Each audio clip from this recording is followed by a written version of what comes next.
If you have ever opened ChatGPT and thought, man, this is cool, but how do I use it? This video is for you. Because AI isn't just about being technical or smart, it's really about removing friction in your business. Today, we're breaking down what AI actually does, how you should be using it today, and how you can leverage ChatGPT today to move faster, think smarter, and execute better today in your business. Let's get into the conversation.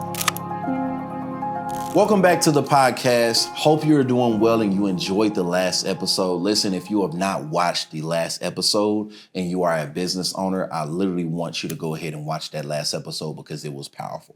But if you have not discovered us and you don't know who we are, my name is Lacedrick. I am an expert in real estate wholesaling and of course the business of real estate. I have here my co-host, Kenneth Williams. He is a business marketing strategist, a business strategist. He's one of the reasons why I have generated over $1 million in my business, y'all. So I'm super excited to have him as a co-host here, y'all. How's it going, my man? How you doing? Man, it's good. It's good. I'm excited about today's topic, man. I am excited too. Yeah. So today, as you know, everybody and their mom is using this tool called AI, right? It's replacing businesses, it's replacing jobs, it's replacing the way people think.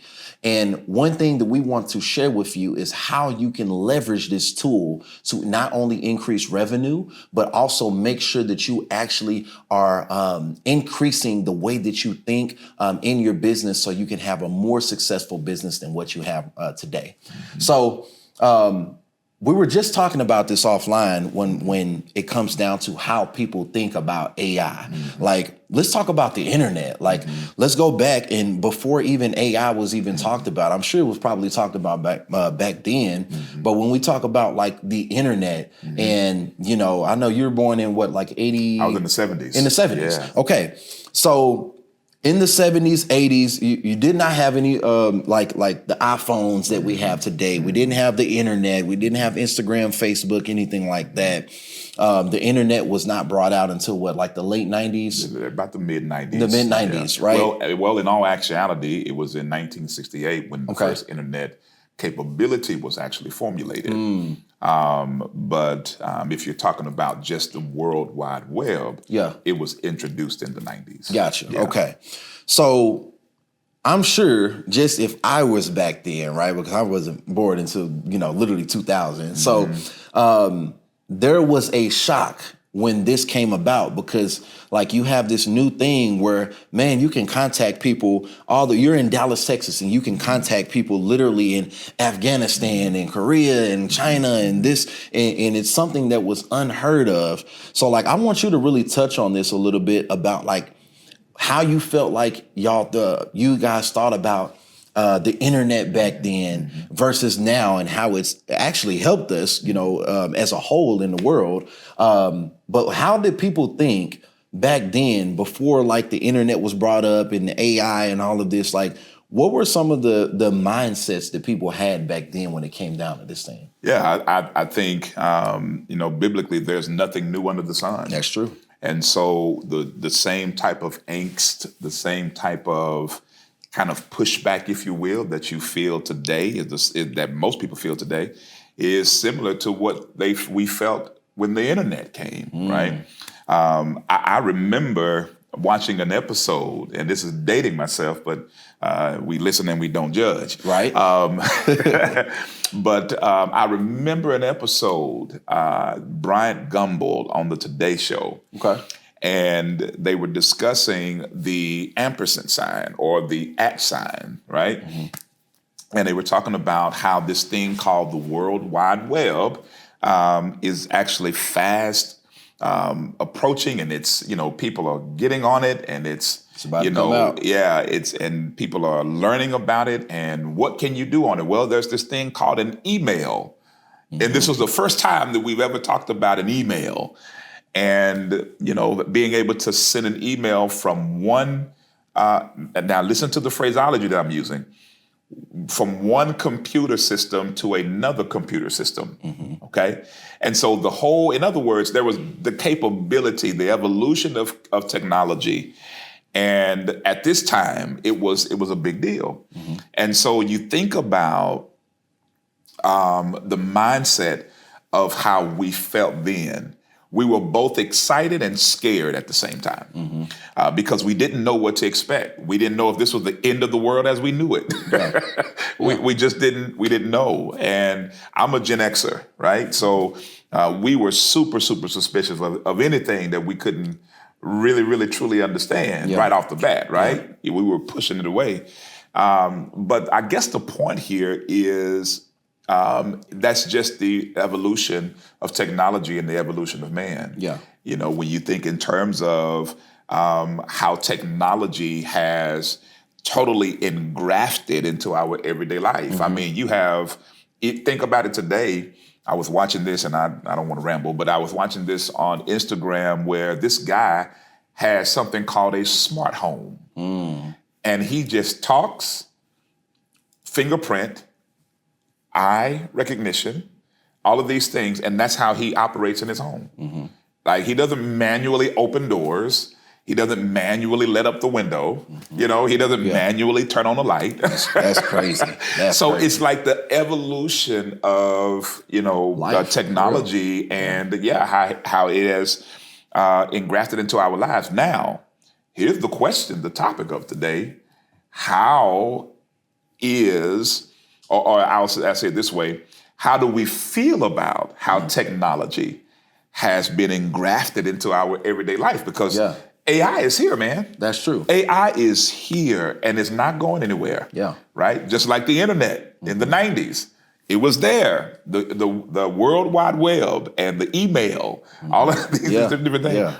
It's not going anywhere. Nope. Right? So how are, in your estimation, talking to the many businesses and, people who are in real estate and, trying to understand how can they use this tool to get into their business. What are people feeling right now? Is that angst that they're feeling, or what is it that you're seeing? Me personally, I was a little bit hesitant about AI. Oh yeah, man. Like either you're going to adapt to it, or one thing that you're going to do is you're just going to not use it at all, right?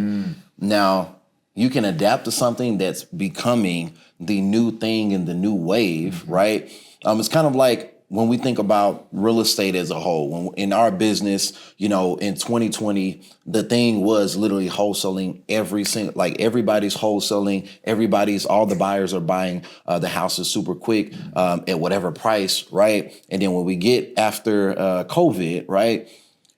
Things change, the market changed, and people slow down and they're less receptive to buying properties at the price that, they used to buy it because of the market, right? So when we think about new things that are coming, people just don't like change. What I've noticed. It's the truth. We don't like change as a whole. We don't like things to change. We don't like our bills, being different. We don't like implementing new people, new systems, whatever the case may be. But I feel like to stay alive, especially in this thing that we call business nowadays, you have to adapt or you're going to get left behind. And that's how I feel with AI. Because what most people are doing right now is they're engulfing AI in their business with callers, with, their automation, with email, with every single thing that we can think of. And what we're seeing right now is hundreds and thousands of people being laid off of their jobs just because AI is replacing the thing that they were doing. Literally. And it's not because it's something that I don't feel like it's something because it's smarter. I feel like mainly it's because it can think faster, it can move faster, and it can execute faster than the individual. Yeah, it don't take time off. Yeah, we're talking about if we think about AI and we define AI right now, what is AI? AI, I feel like personally, in my own definition, it's like having a intern that does not sleep, that can help you think faster, help you execute faster, and give you limitless opportunities of things that you have never thought about before, right? It's like opening your brain up, a second brain that does not sleep. That's how I feel like AI is right now, and what it is, right? So when you think about AI, this is something you have to adapt to, and I suggest implementing this thing in your business. Now, you don't need a whole bunch of AIs and tools. If you're somebody new and you really want to start with just one tool that can help you make money today is what? ChatGPT. You can literally use ChatGPT here today to make money in your business and you don't even know it, right? So I really want to give the audience a couple of ways that they can absolutely use AI today in their business. And one thing that I want to start with here is letting AI know everything about you. Because what people do is they tell AI what they want it to do without like it knowing anything about you, your business, anything like that. So one of the common mistakes that I have found is that we want to give AI a prompt, but it knows nothing about us. It knows nothing about our business, how we think, who we are. So the first thing that you should do when you get on ChatGPT is have it ask you 25 questions, maybe even 50 questions if you have the time, about yourself, about your business, how you think, how you operate, and give it everything. And I mean everything. Like give it everything about how your business operates, what you do, all of that. So it can really, when you give it a prompt of things that you want it to do, especially when it pertains to your business, it knows how to spit it out. It knows how to think, and it has more information that it can use to leverage your business. Because if it has nothing, then you're going to get like trash in, trash out, right? That's right. That's the thing that you get. So I know you talk a lot about like prompting and how people can prompt better. And one thing I want to do is touch base on like the basicness of how people prompt versus how you really want to prompt, right? Yeah. So like, for instance, some ways that people prompt, like this was me. I was like one of those people when I'm like, I feel like it's just going to give me what I need, right? So, hey, AI, give me a better way to sell wholesale real estate or sell houses, right? That's very bland, very generic. And when we give something that's super, super generic, you're going to get a generic answer, right? So if we were talking about this is the topic. Chat, can you give me a sales script for wholesaling real estate, right? Very generic. What is a better way to word this so they could essentially get the most out of their chat in their GPT, I would say, so they could elevate their game? Yeah, I think that's important, and you're saying some good things there because the biggest part about getting the most out of ChatGPT is proper prompting, as you mentioned. And I would encourage you to please take a moment. There are several people that I follow. Alicia Little, Romanov is another one. She's a beast. There's a lot of them out here that are teaching how to properly prompt ChatGPT and really all LLMs that are out there. I know last year I took a class on prompting. And I think I wowed y'all a couple of times over the kind of information that was coming out. Y'all, hold on. Let me tell y'all something. This guy's AI is cracked. Like when I say it is like insane. I was getting ready for a class one day, y'all. And I was about to go into my class and like some of my slides were just not right. I came to him, man, I'm talking about he asked the AI literally just one question. Like it was so in-depth, detailed, and like the things that he wanted to base it off of. And man, when I say like the next day I actually made like $30,000. That's really amazing. crazy. I didn't know that. That's crazy. Great. Just off of AI. So yeah, that's great. insane. That's so, great.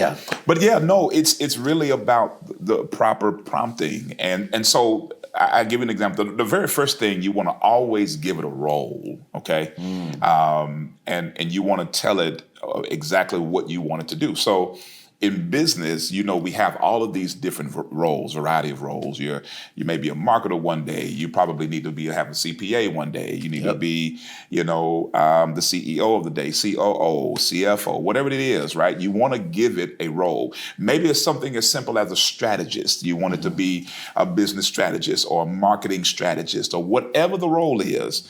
You want to always give it a role. And let me tell you why that's important. Because what you do, because it's an LLM, and Lacedrick, you mentioned it earlier about and all I did with my chat is I trained it. Okay. And this is what you do whenever you ask it to ask you 25 or 50 questions. I did that. Yeah. And I know that's a kind of a scary thing because we're closed people, right? We don't really, we don't really like, our stuff being out there. You know what I mean? But if you literally take the time, okay, if you actually take the time and let it ask you those 50 questions, what happens is it learns you. Once it learns you and it learns your business, because it's a learning model. And so that's what LLM is. It's a learning model. So it literally learns about you, what you tell it. So trash in, trash out. Whatever it asks you, be as detailed as possible with it. Now you would say, Kenneth, I don't know about that because I don't like giving out my information. Well, can I give you a heads up? Your information is already out there. Yep. It's already out there. There's nothing you can do. There is no such thing as you being free of all of that. It's all about prevention these days. So you want to be as detailed as possible. Once you do that, and you start prompting like we're going to teach you today, it's going to pull from the information that you told it, and it's going to formulate the answer based upon what it learned about you, and also the data points that it learned from, watch this, its own database, right? So, for example, I need a business strategist to help me with this particular business model. Help me understand how to start a wash and fold business, okay? What it's going to do, it's going to call your name. Okay, Kenneth. Yep, just like that. And it's going to repeat the question in the form of an answer, and then it's going to walk you through step by step based upon its information, right? And it's going to say it to you in a manner by which you can understand it. It's not going to be on a collegiate level if you're really on a high school level, right? It's not going to be on an elementary level if you're really on a doctrinal level. It's going to give it to you based upon that. And we'll talk about that later on. But you want to first give it a role. A role. That's the main thing. What role do you want it to play? Marketer, strategist. So you want to say, be my strategist for the day and help me do X, Y, and Z, right? Or I need help with marketing and advertising. Be my marketing director and help me X, Y, Z. And if you really want to get savvy, name a person that you know that is extremely great at what they do, that's doing it on a higher level, and say, be that person. I did this for Facebook when I wanted to understand Meta and the ads. I say, I need you to be Mark Zuckerberg and his ad director and teach me how to use Facebook and do it on a 5th grade level so that I can understand it line upon line.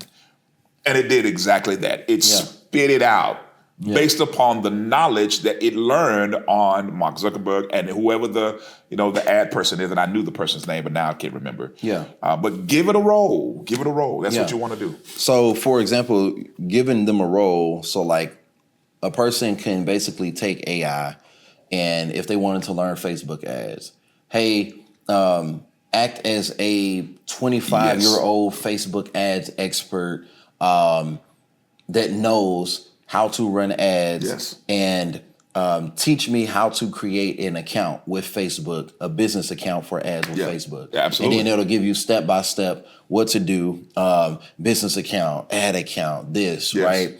And then, of course, if you want to go further, like it can help you create an ad, right? Absolutely. So like if you want to create an ad marketing to sellers who want to sell their property, right? Hey, I want you to act as a person who wants to purchase properties, and they're only purchasing 2 more properties. And essentially, they're reaching out to sellers. They're making a video talking to sellers who want to sell their property and build some urgency in there. Like that's something that we do. So like giving something really, really detailed so they can completely understand, like AI can completely understand how to build this thing out for you. Because like one mistake that most people make I've seen is that they let AI think for them instead of enhance their thinking. Please don't do that. Yeah, so like they let that be their end all be all. So like I actually talked to a friend earlier and they were like, yeah, I was talking to AI about my business and this and that.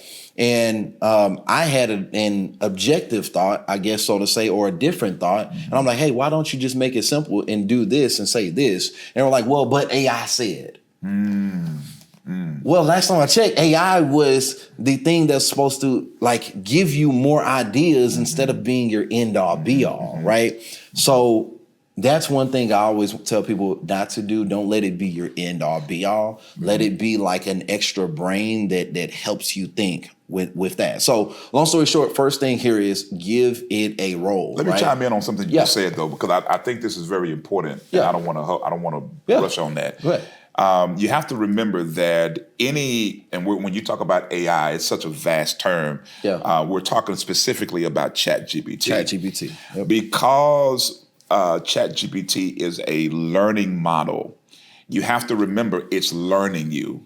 So as it's giving you information, you have to tell it whether or not that information is what you're looking for. Yep.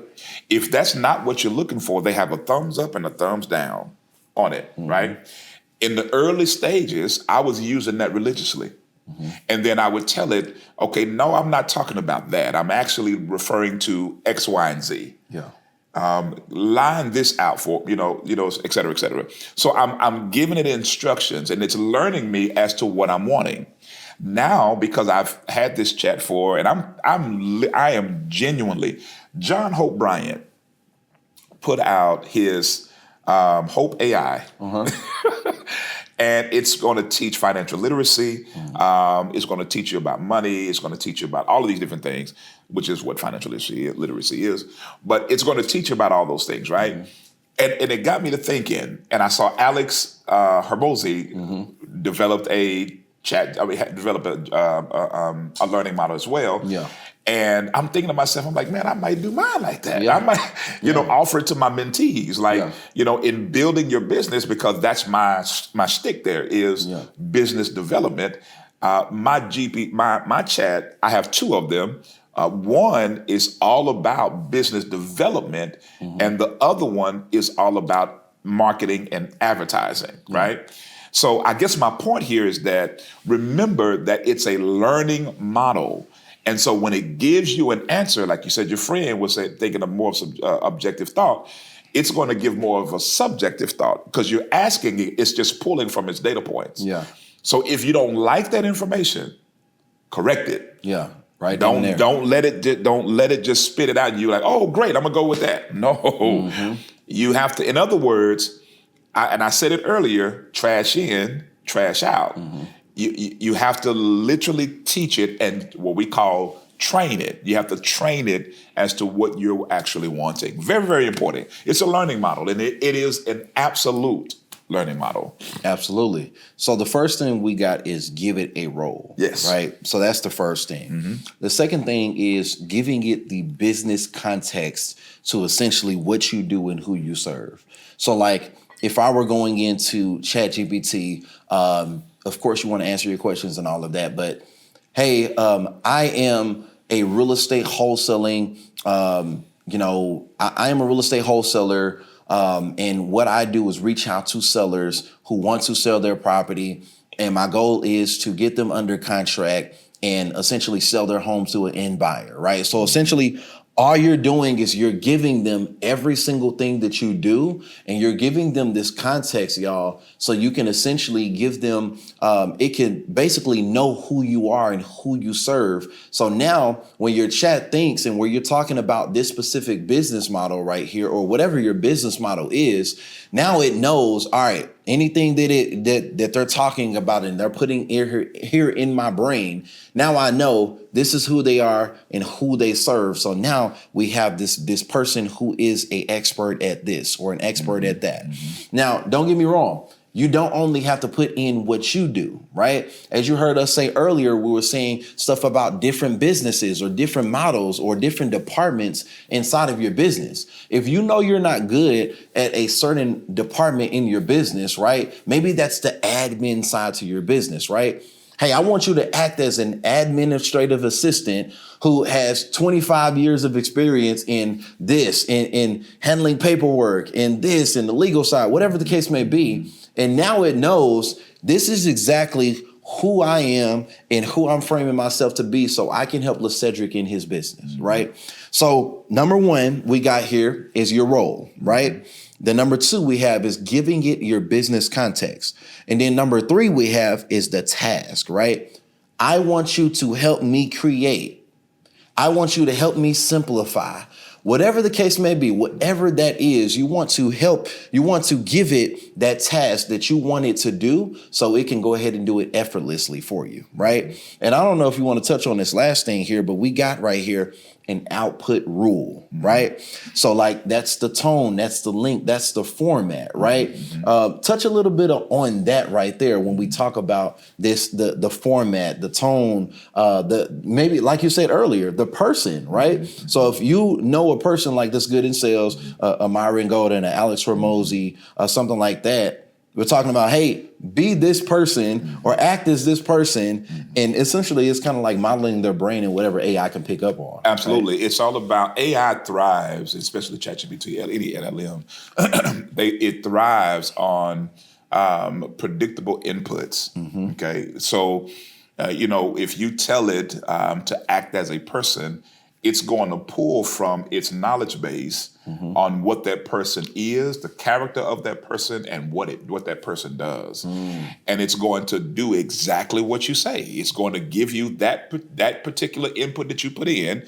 It's going to give you a clear outcome. That outcome is exactly what you've asked for. You asked for them to act as the person, okay?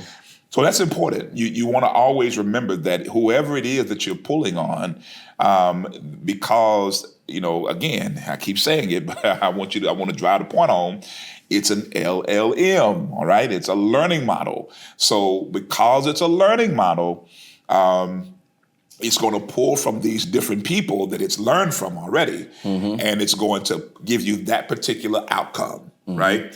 If that's not what you're looking for, then you decline it. Decline it. Yeah. And restart it. Yeah. That's very important. That's very important because it's like a kid, right? Yeah. Or it's like you know what you're supposed to be doing and how you're supposed to be doing it. So it's only right that you make sure that you correct it because you wouldn't want that type of work being put out yourself, right? Yeah. So let's give like maybe one or two examples to how they could prompt this, which we've been doing this already, but let's just touch on like 2 to 3 examples on how they can prompt this and give them a couple of things that they can use to prompt, right? Sure. So one that I have right here that I actually labeled out specifically for y'all, I think this is very important that you understand this. So one of them here is, hey, act as a business strategist. And what you wanted to tell you to do is, hey, look, act as a business strategist. I run a small business and I'm feeling overwhelmed, right? Can you create me 10 things that help me get clearer on my focus for this week because I am feeling frustrated? Here's where I am in my business. I have talked to 10 customers. My pipeline is not currently set up. This is the thing that I'm struggling with. This is my big picture. And then boom.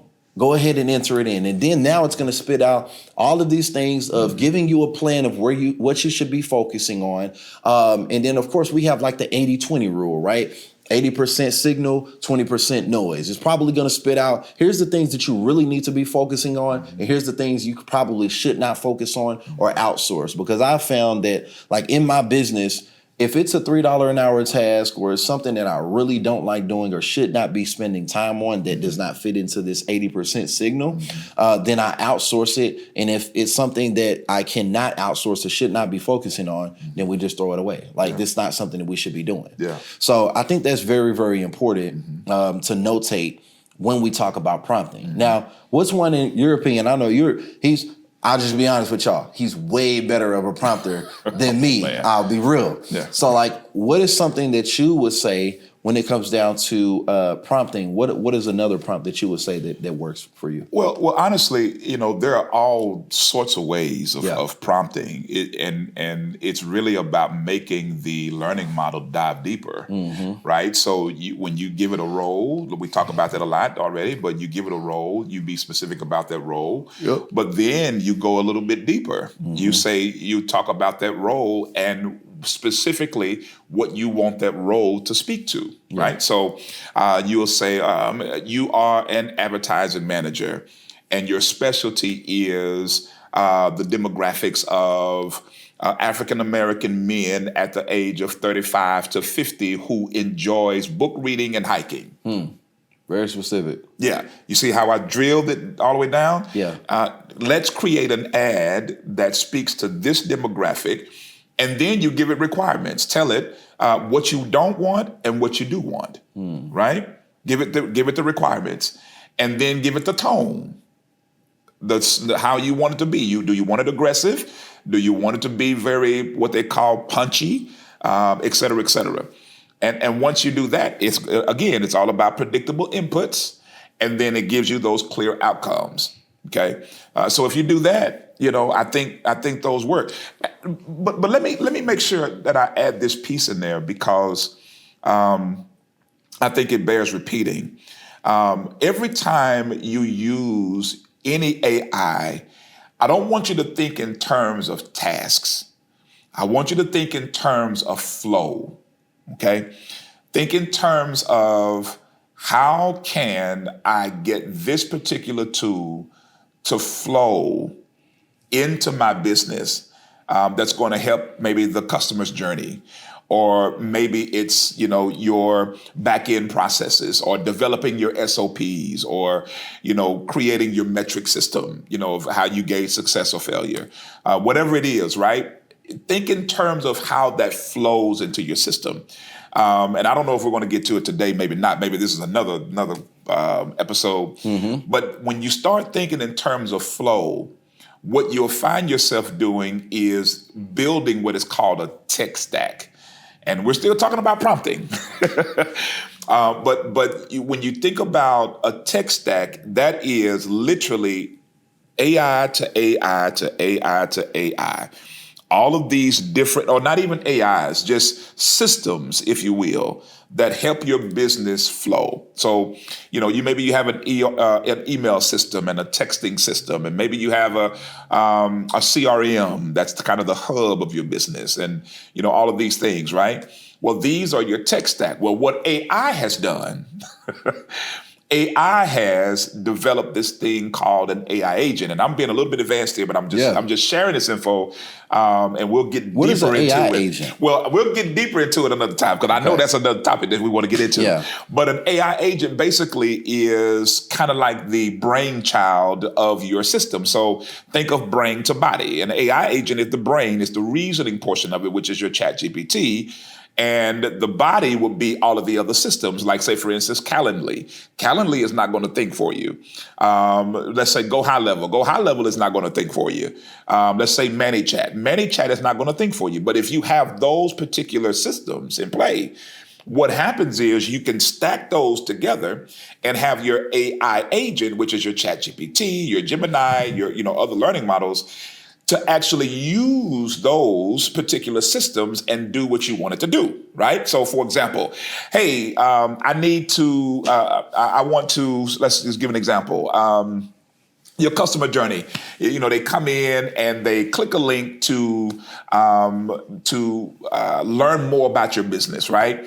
Well, as soon as that link is clicked, it triggers your AI agent to do the next thing. It thinks for you. So maybe that next thing is your Calendly, right? Or maybe not your Calendly. Maybe if they're learning more about your business, maybe it's a VSL, or maybe it's some kind of short form content, or maybe it's your website, whatever it is, right? It's that learning model, which is the ChatGPT, telling that system, this is what I want you to do first. They click the link, now go here. Okay, now you're done, go here. All right, you finished? Good. Go here, right? And it's like having a manager tell a department what to do, right? And this is the beauty of AI. You can automate your entire infrastructure and not have not one person working for you, right? But it's still good to have people to oversee it. Always good. This is something that I do in my business currently, and I'm teaching my students how to automate their business, not to decline or cause the workforce to decline, but to elevate the workforce in understanding how to build these things. Because once you understand, and I feel like I feel like I'm ranting, but I'm so passionate about AI because it is such a money maker, income accelerator. It's such a it exposes weaknesses. You know, it heightens strengths. You know, all of these different things. And if it's used properly, you can really see your business flow for real. But anyway, my point in saying all of that, I went on a rant there, forgive me. But the whole point of me saying that is simply this, is that you want to think of it in terms of a flow, right? How it flows into your business and how it actually helped your business to be smooth rather than these rough patches, you know, that we often find in small to mid-sized businesses. So here's something that I typically do in my business also. I think this is very important, kind of like decision making, right? One thing that I do is I leverage ChatGPT when I'm about to make a decision, especially in my business. That's only after you told it the question, when it asked the question. Exactly, right? So one thing that you can do in leveraging your business is like when you're about to make a decision or you're frustrated or whatever the case may be, you can list out what it is you're doing, and then have AI challenge you, right? Have AI challenge you on like how you think, hey, what is it in my business? What are some pros to this decision? What are some cons to this decision? It gives me a different mindset or a different perspective from this, right? Also, when you come across a problem inside of your business, right?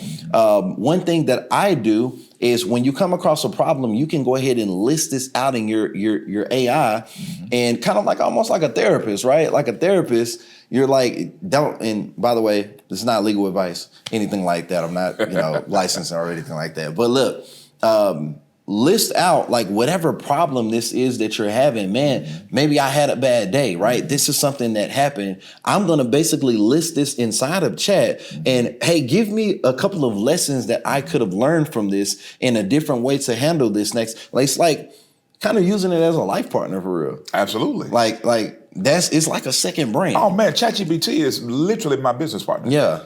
And I'm not even kidding. Yeah. Like, I'm not kidding. Like, it is my business. I don't have a business partner. My business partner is ChatGPT. Because I've trained it so well in what it does that literally, as you said, it thinks critically. Yeah. So it challenges every thought. And that's how mine is. That's why it comes out with the information. Because I've trained it to think critically, don't agree with me for the sake of agreeing with me, and give me 3 solutions to every problem that I've asked, right? And it gives it again, predictable income inputs, right? Always bring out clear outputs. Yeah. So you have to put in the proper information. Right. Once you do that and you've already made that a clear expectation for your chat, it's going to give you exactly what you're asking for. Absolutely. So when you ask it to think critically, to don't, and be, and this is another thing that I always say, be brutally honest and open with your answer. I tell it to do that. Yeah. And when it comes to certain things that relate to culture and culture building and all these different things, because it knows all that about my business, right? That makes sense. And so I told, be brutally honest, do not hold back, and share with me 3 to 5 examples as to why you think what you think. Right. That makes sense. And it absolutely spits out those outcomes, right? So it gets really deep. Like, it really gets deep. And thinking critically is a main proponent. Yeah. So if they don't like the response that it gives, like a prompt that I would probably say is like, hey, rewrite this more to think like me, or rewrite this more to sound like me. In my voice. Yeah, in my voice. In my voice, yeah. Make this calmer, make this aggressive. Like, it's one time I actually watched a video where a guy actually said something super aggressive to chat and told it to reword it in a nice way to say to his client. And essentially it spit out a nice way to say something, a nicer way to say something, and essentially gave him the answer of what he should say. And you can even use it that way. Like you can use it that way. So I think that's really important. I think you can do that. Yeah. So, Go ahead. Yeah. So long story short, leverage ChatGPT in your business. You don't need a whole bunch of AIs to start out. Start with ChatGPT and utilize that, and I think you'll be just fine. Yeah. Now you have to remember, ChatGPT is not an end-all, be-all. Yeah, it's not. It specializes in things. It specializes in research, right?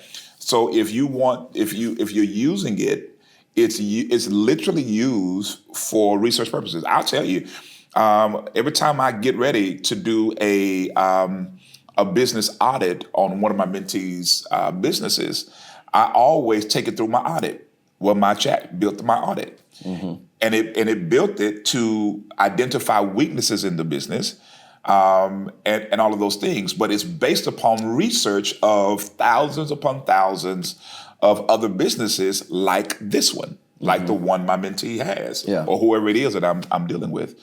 And so it absolutely, if you ever want to do research, say for instance, you're building you're at the stage where your business plan is something that you're working on. It's good with cost analysis. It's really good with understanding industry insights. It's really good in giving you objective information regarding the industry.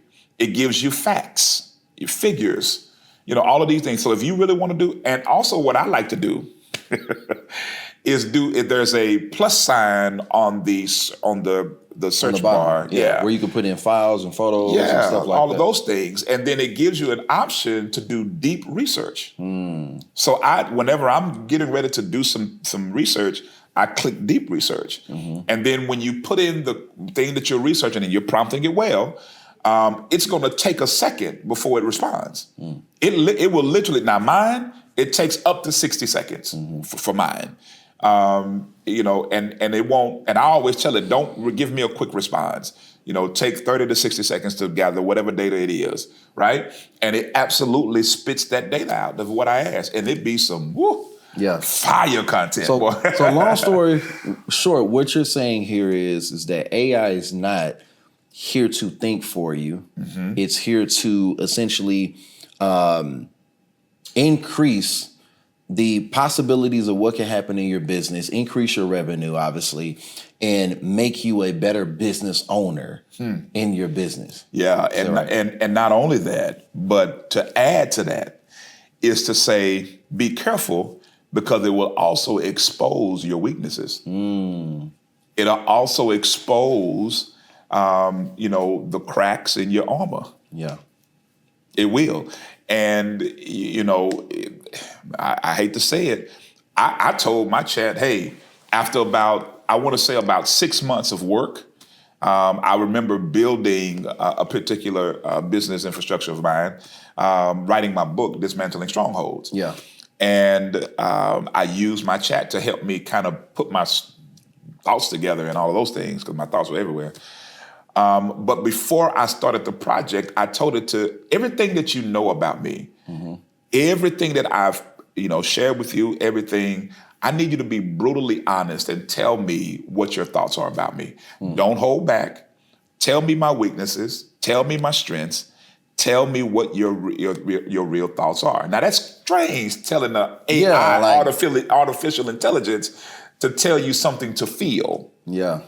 But it does.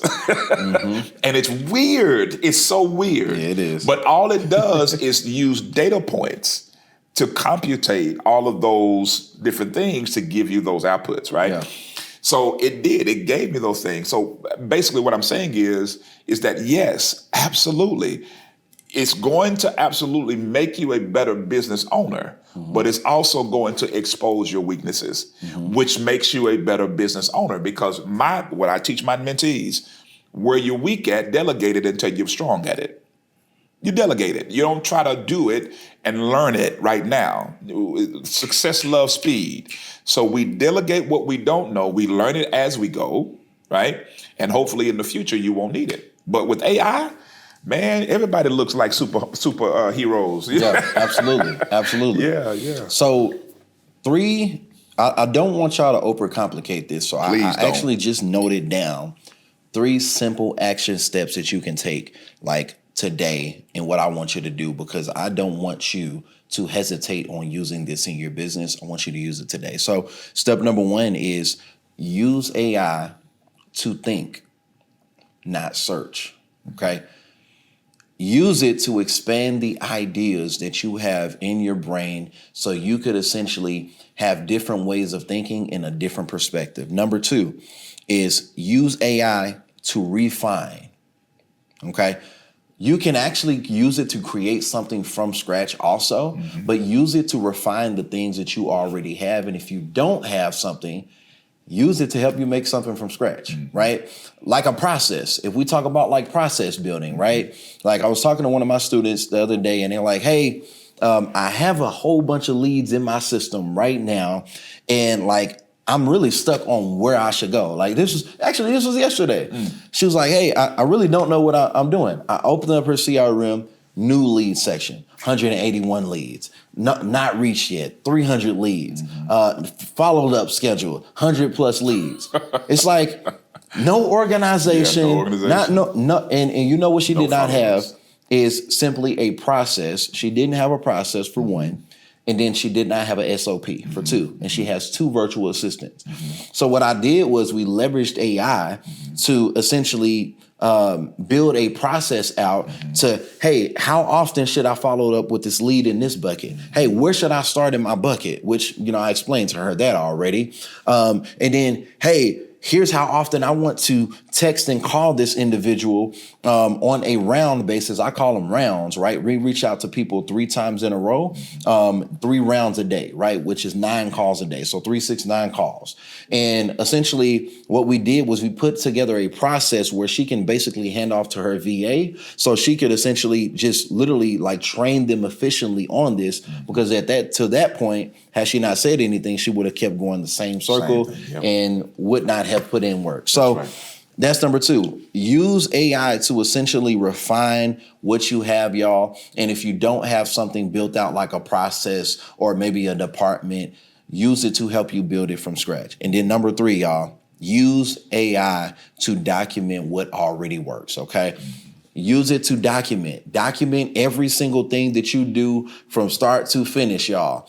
There's a tool that you can use on there, y'all, which is like a voice note tool, right? And I really like that better than typing, for real. I feel like it's honestly better. Some people say it's like a little bit harder to use because it's a little bit in, like if you're quiet for like 2 seconds, it'll say, oh yeah, and then it'll go into it. But like if you give it everything that you need, y'all, like write down everything that you went through in your business that day and then spit it out there. And then, of course, have it give you your strengths and weaknesses and things that you should be focusing on and you shouldn't, and document every single thing that you use, y'all, because I'm telling you, this thing will take you to the next level. Absolutely. Yeah. So I hope you got a lot of value from this video. I know you got a lot of value. I know you're about to go put in some work, and I literally want you to like and comment on this video right now. Did you know that 80% of the people that watch this channel, y'all, have not subscribed? Go ahead and subscribe. We know you love the videos. Go ahead and like the video and comment what was the best part for you and what you're going to actually implement in your business. So we appreciate you for showing up, and we'll see you next Thursday, where we'll see you on the next podcast. See y'all later.